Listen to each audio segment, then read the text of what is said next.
Halo pemirsa, gimana? Kekinian nggak? Cara calon kepala daerah tadi berkampanye melalui media sosial seperti video di awal tadi. Ya, media sosial memang digandrungi oleh semua lapisan masyarakat, utamanya generasi muda. Dan media sosial ini memang harus dibuat sekreatif dan semenarik mungkin agar mampu menjadi viral. Di episode kali ini, Pemilu Dunia Maya akan membahas para politisi ataupun calon kepala daerah yang aktif di media sosial sebagai bagian dari komunikasi politiknya, atau kami sebut dengan politisi milenial. Apa saja cara dan kreasi yang dilakukan oleh politisi zaman now tersebut? Kita ikuti informasinya berikut ini bersama saya, Yoga Pratama.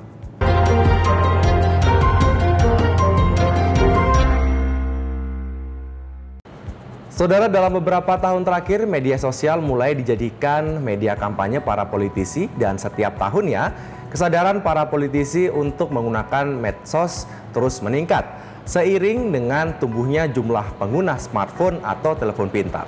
Pemirsa, untuk sukses dalam kampanye di media sosial tentunya harus dengan kreasi dan mengikuti tren untuk bisa viral dan dibagikan secara luas di dunia maya. Salah satu cara yang lagi tren di dunia maya adalah video blogger atau vlog. Pada gelaran Pilkada 2018, calon kepala daerah yang aktif di media sosial dengan membuat vlogger atau membuat vlog adalah Ganjar Pranowo. Politisi PDI Perjuangan ini membuat banyak vlog di hampir setiap kegiatannya. Coba angkat untuk yang gubernur. Angkat terus, jangan sampai turun. Nah, inilah warga yang hari ini masih melek semuanya di Jawa Tengah. Dengan semangat yang luar biasa di Kabupaten Tegal, di desa Kajen. Terima kasih atas perjuangannya. Salam untuk semuanya. Assalamualaikum warahmatullahi wabarakatuh. YouTuber banget ya pemirsa. Tidak hanya itu, Ganjar Pranowo juga pernah ngevlog loh dengan komunitas Goes Semarang. Ini sama anak-anak sepeda Semarang, habis sarapan. Ya, sebentar. Ada bau. Meskipun dalam vlognya itu tidak ada unsur kampanye yang terkait dengan Pilkada 2018. Namun strategi ngevlog ini dengan komunitas tersebut juga bisa menjadi bagian kedekatan dengan konstituen dalam komunitas tertentu. Gombel. Dia tanjakan gombel. Gombel nggak terlalu tinggi lah. Ada yang lebih tinggi lagi? Salah 3. Politisi yang kekinian dengan teknologi media baru ini memang masih sangat jarang. Apalagi sampai membuat vlog seperti Ganjar. Tapi sepertinya cukup efektif ya dengan banyaknya vlog yang dibuat oleh Ganjar. Nah pemirsa, sedikit saya jelasin nih tentang vlog. Vlog mulai dikenal sejak tahun 2000 oleh seorang bernama Adam Kontras yang memposting video di dalam blognya. Dan mulai meningkat popularitasnya pada tahun 2005 dan sejak saat itu memang sering digunakan untuk mereka yang aktif berselancar di dunia maya.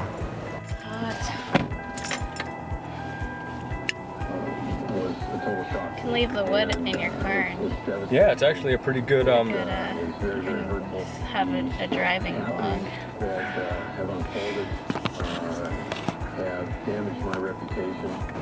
Di Indonesia sendiri, vlog mulai ramai pada tahun 2014. Konten-konten dalam vlog juga beragam, tergantung siapa pembuatnya. Ada yang sekedar menceritakan perjalanan liburan, kuliner, atau menyampaikan ide dan gagasannya.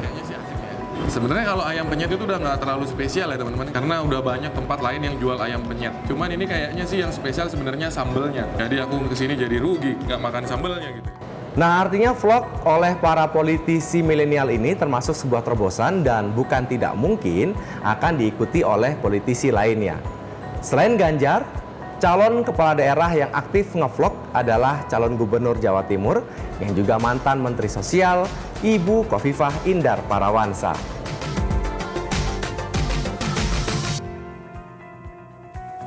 Aktivitas ngevlog Khofifah bahkan sampai dibuat hashtag Kofifa Vlog dan diposting di akun YouTube resminya sendiri. Belum lama ini, ia mengunggah vlog yang syarat pesan untuk kids zaman now atau anak-anak zaman sekarang. Sangat banyak kekayaan di negeri ini yang sangat patut diidolakan, baik dari tokoh-tokoh cerita lokal maupun dari tokoh-tokoh nasional yang bisa memberikan referensi keteladanan, kejuangan, kebersatuan, dan pengorbanan yang luar biasa untuk masyarakat dan bangsa Indonesia. Yap, meskipun temanya adalah Hari Pahlawan Nasional dan relatif tak bersinggungan dengan pilkada, namun di vlog tadi ada slogan-slogan khusus yang diusung Ibu Khofifah dalam berkampanye. Seperti salah satunya adalah kerja nyata. Selamat Hari Pahlawan, jadilah pahlawan bagi diri kita sendiri, pahlawan bagi masyarakat, dan tentu pahlawan bagi negeri kita. Tiada bandingnya di dunia. Baik, sekarang coba kita intip vlog Ibu Khofifah yang lain yuk. Namun bukan dari unggahan YouTube di akun YouTube resminya, tetapi dari akun YouTube bernama Fans Khofifah Indar Parawansa. Di vlog ini, Bu Khofifah menyambangi komunitas nelayan di Madura, Jawa Timur. Ingin melarung petik laut di Kecamatan Peragaan. Suasananya meriah sekali. Kita mendoakan para nelayan kita, mudah-mudahan hasil petik lautnya bisa melimpah, harganya juga bagus, kehidupan mereka bisa sejahtera, bahagia, sentosa. Terima kasih seluruh nelayan Indonesia. Sebenarnya pasangan Khofifah dalam Pilkada Jatim 2018, Emil Dardak, juga aktif ngevlog loh. Jadi pasangan ini bisa dibilang kompak dalam memaksimalkan kampanye di media sosial dengan cara zaman now atau zaman milenial. Lebih baik atau sepinya karena Karena ikan, karena tangkapannya berkurang. kurang, pembelinya ya kurang juga.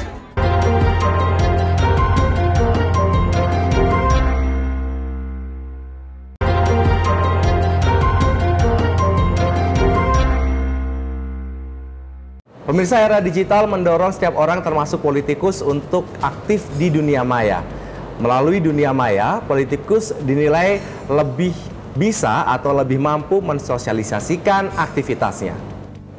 Jika sebagian politisi tidak aktif di sosial media, maka ke depannya dapat dipastikan sang politisi akan mati di dunia politik. Hal ini dikarenakan hampir 90% pengguna internet di Indonesia merupakan pengguna media sosial. Meskipun televisi tetap menjadi sumber informasi yang utama. Namun, apapun yang heboh di televisi saat ini, orang pasti akan mencari di internet dan media sosial. Bahkan kegaduhan di dunia nyata seringkali dimulai dari media sosial. Kalau kita googling, 3 besar pengguna sosial media di Indonesia adalah Facebook sebesar 87,45%, Instagram 69,21%, dan Twitter sebanyak 41,31%. Itu berarti jika politisi tidak aktif di sosmed, dapat dipastikan mereka akan sulit untuk berpolitik. Bagi politikus, media sosial menjadi alat yang sangat berguna untuk menyampaikan pesan kepada konstituen. Lewat media sosial, seorang politikus bisa langsung menyapa konstituennya tanpa harus memandang jarak yang begitu jauh. Bagaimana tidak? Kalau kita ngaca nih pada diri sendiri, hampir bisa dipastikan kita hampir tidak bisa lepas dari media sosial dalam waktu 1 hari saja.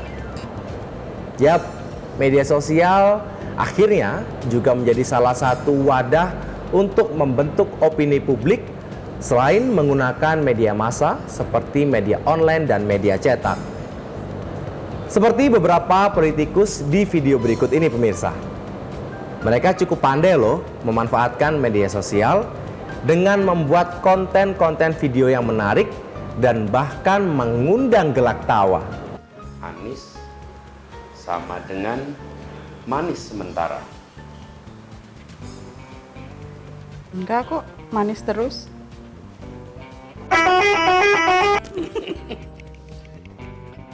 Tentu kita ingat karena sampai hari ini pun kita masih merasakan panasnya perang media sosial Pilgub DKI Jakarta lalu. Perdebatan kedua pihak masih dominan mewarnai halaman media sosial kita. Medsos memang menjadi bagian penting dalam Pilgub DKI. Saking pentingnya, setiap kandidat menyiapkan tim khusus yang bekerja 24 jam untuk menanganinya. Mereka memantau setiap informasi yang berkembang sekaligus membangun citra positif serta membuat unggul kandidatnya. Fakta inilah yang membuat atmosfer media sosial terasa memanas selama kampanye. Kita selalu dipertontonkan perdebatan sengit di media sosial yang diistilahkan dengan cyber war. Nah, cara unik pasangan gubernur dan wakil gubernur DKI Jakarta, Anies Baswedan dan Sandiaga Uno dalam menjawab dan mengatasi nyinyiran dari pendukung lawan politiknya saat Pilkada DKI 2017 lalu yang diberi judul Anies Baswedan baca tweet jahat. Apapun pertanyaannya jawabannya ya oke-oke. Berapa kali ya? Kami menyiapkan program OKOC. Peserta OKOC. OKOC itu OKOC. Kita akan maju terus dengan program OKOC. Aku pikir 23. Sebagian video-video tersebut tentu bisa membuat kita senyum-senyum sendiri ya pemirsa.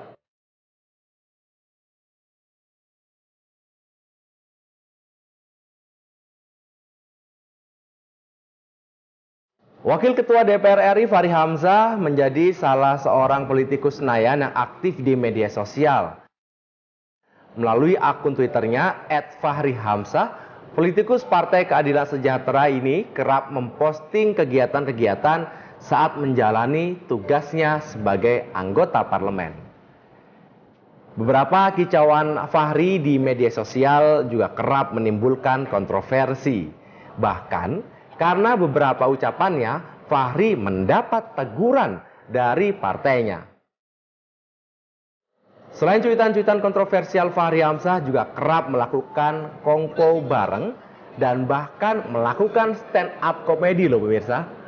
Kita taruh Raja Salman pidato ke 30 menit, bayangan kita.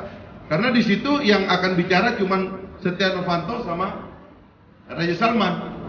Video Fachri Hamzah stand up komedi ini sudah ditonton lebih dari 36.000 kali, beragam komentar pun muncul dari netizen. Pemirsa, para politisi yang aktif di media sosial dengan gaya kekinian tidak hanya pada pilkada.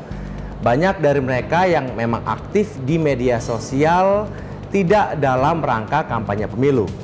Contohnya seperti Prabowo Subianto yang sejak dulu aktif di akun Facebooknya, atau Presiden Joko Widodo dengan vlognya.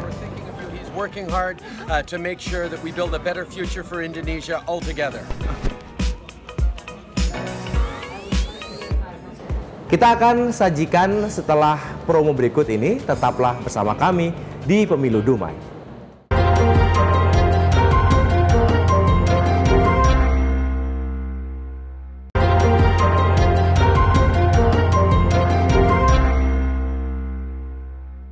Kita kembali lagi di Pemilu Dumai. Saudara, dari perhelatan Pilkada Serentak 2018 dan Pilkada DKI Jakarta tahun lalu, kita beralih ke tingkat pemilu presiden.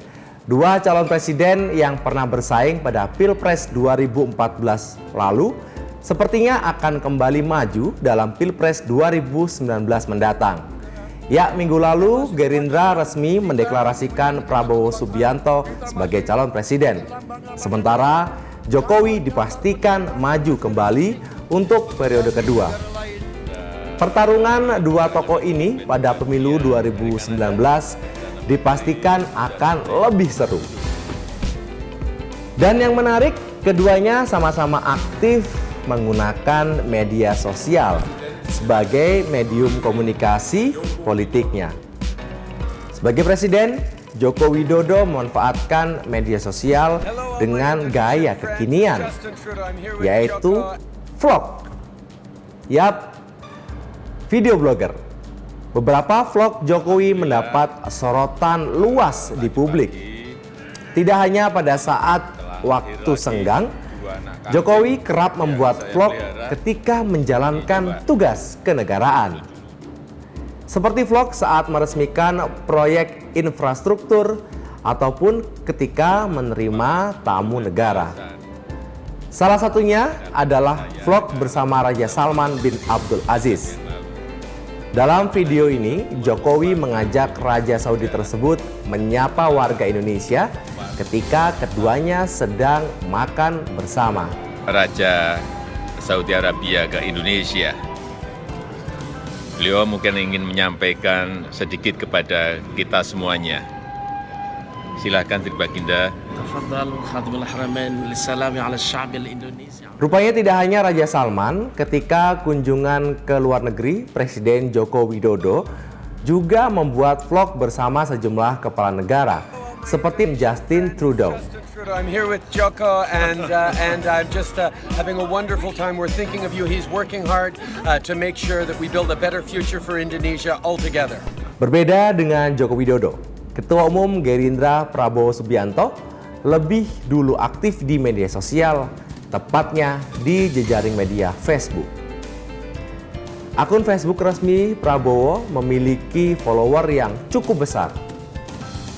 Jika Jokowi aktif dalam vlognya, di Facebook Prabowo aktif dengan memposting pidato politiknya pada hari-hari besar kenegaraan, kegiatan partai, atau mengomentari isu-isu nasional.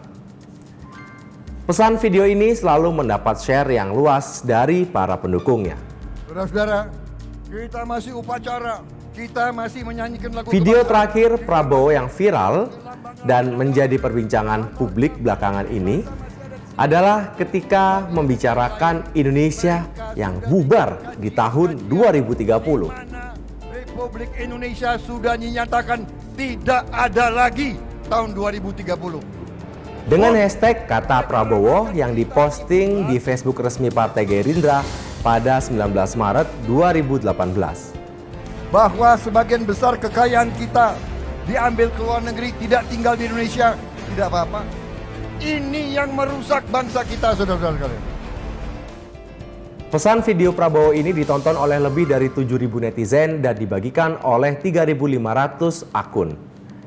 Pesan video yang kemudian viral dan mendapat respon beragam dari berbagai kalangan ini pun dijawab kembali oleh Prabowo Subianto dalam wawancara live dengan stasiun TV One. Dan langsung diposting secara live streaming di akun Facebook resmi miliknya. Mengerti bahwa mempertahankan satu batalion itu dengan mempertahankan suatu kabupaten dengan satu batalion sangat-sangat sulit.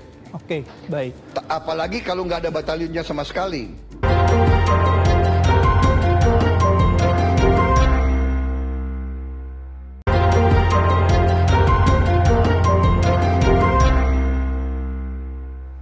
Ya pemirsa, politisi milenial di tanah air tampaknya belum begitu banyak ya. Apa memang karena memiliki strategi yang berbeda atau cukup dengan membentuk tim medsos khusus? Nah, bagaimana tanggapan analis komunikasi melihat cara politisi kita memanfaatkan media sosial? Berikut tanggapannya. Baik, ini tidak terlepas dari makin masifnya banyaknya anak-anak pengguna media sosial. Mereka kan termasuk di kelompok demografi yang cukup besar dalam pasar pilkada dan pilpres. Oleh karena itu banyak politisi melihat bahwa saluran komunikasi yang efektif adalah media sosial dan bukan lagi media massa konvensional.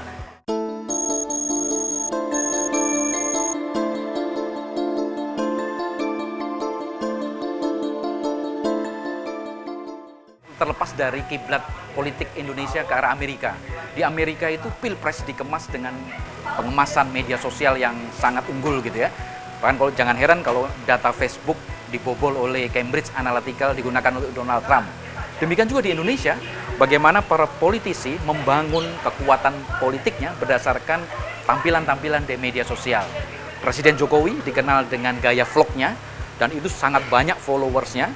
Demikian juga kalau saya melihat Ganjar Pranowo di Jawa Tengah, dia lebih efektif menggunakan vlog sebagai medium kampanye. Oleh karena itu saya tidak heran banyak politisi Indonesia menggunakan media sosial sebagai medium kampanye.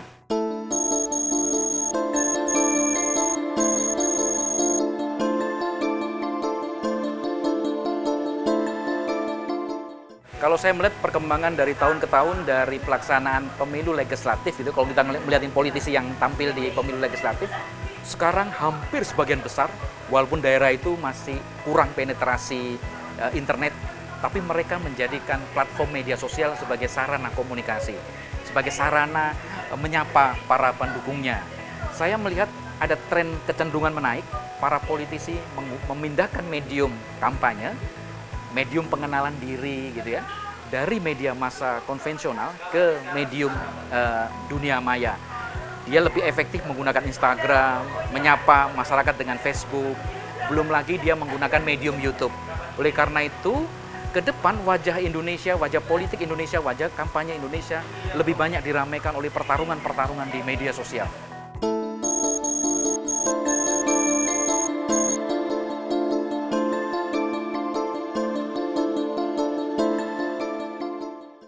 Nah, penggunaan media sosial sebagai medium kampanye itu bermata dua, seperti pisau bermata dua. Bisa langsung berdampak positif, langsung bisa berdampak negatif. Yang berdampak positif jika viewers sangat menyenangi konten-konten media sosial yang ditampilkan. Misalkan kreativitas yang ditampilkan oleh Ganjar Pranowo, dengan sifat yang spontan dia bisa membuat vlog. Atau Pak Jokowi, dengan kekuatan medium vlog, dia menyampaikan pesan politik yang menarik, masyarakat akan suka. Namun, pisau yang bersifat negatif, yang bermuka dua, yang negatif, jika politisi melakukan kesalahan. Kesalahan itu misalkan dalam arti salah pengucapan, kemudian tidak berbasis data. Penggunaan media sosial harus juga disikapi para politisi dengan sikap yang arif. Tidak semua hal bisa diumbar ke media sosial. Tentu dia harus berpikir banyak. Sifat medium media sosial adalah demikian cepat penyebarannya, distribusinya, diseminasinya, namun umpan baliknya demikian cepat juga.